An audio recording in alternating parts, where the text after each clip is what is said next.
ವೀಕ್ಷಕರೇ, ನಮ್ಮೂರ ಸುದ್ದಿಗೆ ಸ್ವಾಗತ. ಭಾರತೀಯ ಸಂಸ್ಕೃತಿಯಲ್ಲಿ ಪ್ರಾತಃಕಾಲ ಪವಿತ್ರವಾಗಿದ್ದು, ಪ್ರಭಾತ ಪೇರಿ ಪ್ರಭಾತ ಸಂಚಲನಕ್ಕೆ ಬಹಳ ಮಹತ್ವವನ್ನು ಈ ದೇಶ ನೀಡಿದೆ. ಬೆಳಗಿನ ಜಾವ 3:30ರಿಂದ ಸೂರ್ಯೋದಯವಾಗುವವರೆಗೆ ಪ್ರಕೃತಿಯಲ್ಲಿ ಓಜೋನ್ ಗಾಳಿ ಕೆಲಸ ಮಾಡುತ್ತಿರುವುದರಿಂದ ಆ ಓಜೋನ್ ಗಾಳಿ ಮನುಷ್ಯನ ದೇಹಕ್ಕೆ ಸ್ಪರ್ಶವಾಗುವುದರಿಂದ ಶರೀರದಲ್ಲಿ ನವ ಚೈತನ್ಯ ತುಂಬುತ್ತದೆ. ಅದಕ್ಕಾಗಿ ಭಾರತೀಯ ಸಂಸ್ಕೃತಿಯಲ್ಲಿ ಬೆಳಗಿನ ಜಾವ ಪೂಜೆ ಪುನಸ್ಕಾರ ಮಾಡುವ ವ್ಯವಸ್ಥೆಯನ್ನು ಹಿರಿಯರು ಪಾಲಿಸುತ್ತಾ ಬಂದಿದ್ದಾರೆ. ಇದಕ್ಕೆ ಪ್ರಭಾತ ಎನ್ನುವರು. ಇಂದು ಟೀಕಿನ್ ಮಠದ ನೂತನ ಶ್ರೀಗಳ ಪಟ್ಟಾಧಿಕಾರ ಪ್ರಯುಕ್ತ ನಗರದಲ್ಲಿ ಪ್ರಭಾತ ಪೇರಿ ಪ್ರಭಾತ ಸಂಚಲನ ಪ್ರಾರಂಭವಾಗಿದ್ದು, ಇಂದು 20ನೇ ದಿನ. ಈ ಪ್ರಭಾತ ಸಂಚಲನದಲ್ಲಿ ನಾವಿದ್ದೇವೆ. ಇಡೀ ಬಾಗಲಕೋಟೆ ನಗರವನ್ನು ಧಾರ್ಮಿಕ ವಾತಾವರಣವನ್ನು ನಿರ್ಮಿಸುವುದರ ಜೊತೆಗೆ ಜನರಲ್ಲಿ ಹೊಸ ಶಕ್ತಿಯನ್ನು ತುಂಬಿದೆ. ಈ ವಿಶೇಷ ಸುದ್ದಿಯನ್ನು ನಮಗಾಗಿ ತಂದಿದ್ದಾರೆ ಸುರೇಶ್ ಮಜ್ಜಿಯವರು. ಬನ್ನಿ ವೀಕ್ಷಕರೇ, ಈ ಪ್ರಭಾತ ಪೇರಿಯ ವಿಶೇಷವೇನು ತಿಳಿಯೋಣ. ನಮ್ಮೂರ ಸುದ್ದಿಗೆ ಸ್ವಾಗತ. ನಾನು ನಿಮ್ಮ ಸುರೇಶ್ ಮಜ್ಗಿ.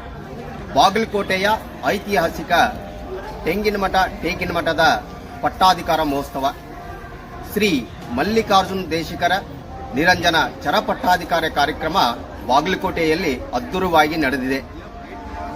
ಚರಪಟ್ಟಾಧಿಕಾರ ಅಂಗವಾಗಿ ಪ್ರಭಾತ್ ಪೇರೆ ಇವತ್ತು 20ನೇ ದಿನದಲ್ಲಿ ಪ್ರಭಾತ್ ಪೇರೆ ನಡೆದಿದೆ. ಬಾಗಲಕೋಟೆಯ ಒಂದು ಹೊಸ ಇತಿಹಾಸನ ನಿರ್ಮಾಣ ಮಾಡಿರ್ತಕ್ಕಂಥ ಚರಪಟ್ಟಾಧಿಕಾರ ಕಾರ್ಯಕ್ರಮ ಇಂದು ನಮಗೆಲ್ಲ ನೋಡುವ ಸಂತೋಷ. ನಗರ, ವಿದ್ಯಾಗಿರಿ ಮತ್ತು ಹಳೆ ಬಾಗಲಕೋಟೆಯಲ್ಲಿ ಜನರಲ್ಲಿ ಒಂದು ಹೊಸ ಸಂಚಲನವನ್ನೇ ಮೂಡಿಸಿದೆ. ಭಕ್ತಿಯವಾಗಿ, ಧಾರ್ಮಿಕವಾಗಿ ಮತ್ತು ಆರೋಗ್ಯಕರವಾಗಿ ಒಂದು ಹೊಸ ಸಂಚಲನ ಸಿಗ್ತಕ್ಕಂಥ ಪ್ರಭಾತ್ ಪೇರೆ ಇಂದು ಬಾಗಲಕೋಟೆಯ ನವನಗರದ 57 ಮತ್ತು 58ನೇ ಸೆಕ್ಟರ್ನಲ್ಲಿ ತನ್ನ ಸಂಚಲನವನ್ನು ಆರಂಭಿಸಿದೆ.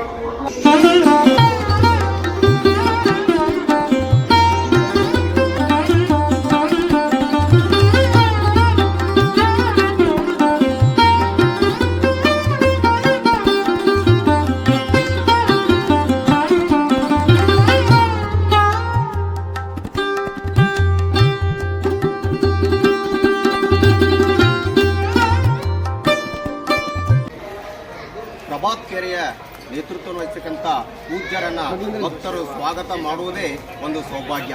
ಭಕ್ತರೆಲ್ಲರೂ ಪೂಜ್ಯರ ಪಾದಕ್ಕೆ ನೀರನ್ನು ಹಾಕಿ ಪಾದ ಪೂಜೆಯನ್ನ ಮಾಡಿ ಮಾಲೆಯನ್ನು ಹಾಕಿ ಪುಷ್ಪವೃಷ್ಟಿಯನ್ನು ಮಾಡಿ ಆ ಸ್ವಾಗತ ನೋಡುವುದೇ ಒಂದು ಸೌಭಾಗ್ಯ.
ಗಣಪತಿಯೇ ನಿನಗೆ ವಂದನೆ.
ಭಾರತೀಯ ಸಂಸ್ಕೃತಿಯಲ್ಲಿ ಬೆಳಗಿನ ಜಾವಕ್ಕೆ ಬಹಳ ಮಹತ್ವ ಅದ.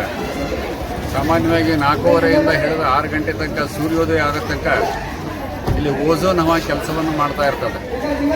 ಓಝೋನ್ ಹವಾ ಶರೀರದ ಮೇಲೆ ಬಡಿಯೋದ್ರಿಂದ ಶರೀರದಲ್ಲಿ ಒಂದು ಹೊಸ ಒಂದು ಶಕ್ತಿ ಬರ್ತಕ್ಕಂಥ ಒಂದು ವ್ಯವಸ್ಥೆ ಬರ್ತದೆ. ಅದಕ್ಕೆ ಭಾರತೀಯ ಸಂಸ್ಕೃತಿಯಲ್ಲಿ ಬೆಳಗಿನ ಜಾವ ಪೂಜೆ ಮಾಡ್ತಕ್ಕಂಥ ವ್ಯವಸ್ಥೆಯನ್ನು ಮೊದಲಿನಿಂದ ಇಟ್ಟುಕೊಂಡು ಬಂದಿದ್ದಾರೆ. ಅದಕ್ಕೆ ಪ್ರಭಾತ ಅಂತ ಒಂದು ಹೇಳುವಂಥ ಒಂದು ವ್ಯವಸ್ಥೆ. ಅಂಥ ಒಂದು ವ್ಯವಸ್ಥೆಯಲ್ಲಿ ಬಾಗಲಕೋಟೆಯಲ್ಲಿ ದೇಶಿಗರ ಮಲ್ಲಿಕಾರ್ಜುನ ದೇಶಿಗರ ಒಂದು ಪಟ್ಟಾಧಿಕಾರ ನಿಮಿತ್ತವಾಗಿ ಈ ಊರನ್ನೆಲ್ಲ ಪ್ರಭಾತ ಸಂಚಲನ ಅಂದರೆ ಬೆಳಗಿನ ಸಂಚಾಲನವನ್ನು ಅಡ್ಡಾಡುವುದರಿಂದ ಆ ಏನು ಓಝೋನ್ ಹವಾ ಇರ್ತದೆ ಬಾಡಿಯಲ್ಲಿ ಬಡಿಯೋದ್ರಿಂದ ಬಾಡಿ ಮೇಲೂ ಪರಿವರ್ತನೆ ಆಗ್ತಕ್ಕಂಥ ವ್ಯವಸ್ಥೆ ಬರ್ತದೆ. ಮನಸ್ಸು ಬಹಳ ತುಂಬ ಚೆನ್ನಾಗಿ ಉಳಿಯುವಂಥ ವ್ಯವಸ್ಥೆ ಬರ್ತದೆ. ಅದಕ್ಕೆ ಅರ್ತಿಯಲಿ ಅಂತ ಹೇಳ್ತಾರೆ ಅವರು. ಬೆಳಗಿನ ಜಾವ ಎದ್ದು ಲಿಂಗ ಪೂಜೆಯನ್ನು ಅಥವಾ ಅವರವರ ದೇವರ ಪೂಜೆಯನ್ನು ಬೆಳಗಿನ ಜಾವ ಮಾಡೋದರಿಂದ ಅವರಲ್ಲಿ ತಾನಾಗಿ ಮಾನಸಿಕ ನೆಮ್ಮದಿಯ ಜೊತೆಗೆ ನಮ್ಮಲ್ಲೇ ಒಂದು ಶಕ್ತಿ ಬರ್ತಕ್ಕಂಥ ಒಂದು ವ್ಯವಸ್ಥೆ. ಅದಕ್ಕೆ ಈ ಪ್ರಭಾ ಸಂಚಲನಗಳನ್ನು ಎಲ್ಲ ಕಡೆ ಭಾರತೀಯ ಸಂಸ್ಕೃತಿಯಲ್ಲಿ ಮಾಡಿಕೊಂಡು ಬರ್ತಕ್ಕಂಥ ಒಂದು ವ್ಯವಸ್ಥೆ ಇದೆ. ಅಂಥ ಒಂದು ವ್ಯವಸ್ಥೆಯನ್ನು ಮಲ್ಲಿಕಾರ್ಜುನ ಟೀಕಿನಮಠದ ಮಲ್ಲಿಕಾರ್ಜುನ ದೇವರ ಈ ಪಟ್ಟಾಧಿಕಾರ ನಿಮಿತ್ತವಾಗಿ ಇಡೀ ಬಾಗಲಕೋಟೆಯನ್ನೇ ಪ್ರಭಾತ ಸಂಚಲನದಿಂದ ಒಂದು ಧಾರ್ಮಿಕ ವಾತಾವರಣವನ್ನು ನಿರ್ಮಾಣ ಮಾಡತಕ್ಕಂಥ ಕೆಲಸವನ್ನು ಈ ಪ್ರಭಾತ ಸಂಚಲನ ಮಾಡಿದೆ. ಈ ಪ್ರಭಾತ ಸಂಚಲನ ಭಾಳ ದಿವಸದಿಂದ ಇದ್ದೇ ಇದೆ ಎಲ್ಲ ಕಡೆ.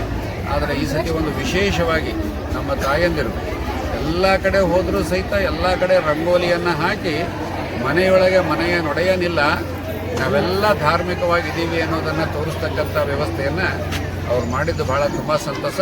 ಈ ಒಂದು ಕಾರ್ಯ ತುಂಬ ಚೆನ್ನಾಗಾಗಲಿ, ಎಲ್ಲರ ಮನಸ್ಸುಗಳು ತುಂಬ ಚೆನ್ನಾಗಾಗಲಿ ಅಂತೇಳಿ ಆಸೆ ಮಾಡಿ 2 ಮಾತುಗಳಿಗೆ ವಿರಾಮ ಕೊಡ್ತಾ ಇದ್ದೀನಿ. ಧನ್ಯವಾದಗಳು ವೀಕ್ಷಕರೇ. ಮತ್ತೊಂದು ವಿಶೇಷ ವರದಿಯೊಂದಿಗೆ ನಿಮ್ಮೊಂದಿಗೆ ಹಾಜರಾಗುತ್ತೇವೆ. ನಮಸ್ಕಾರಗಳು.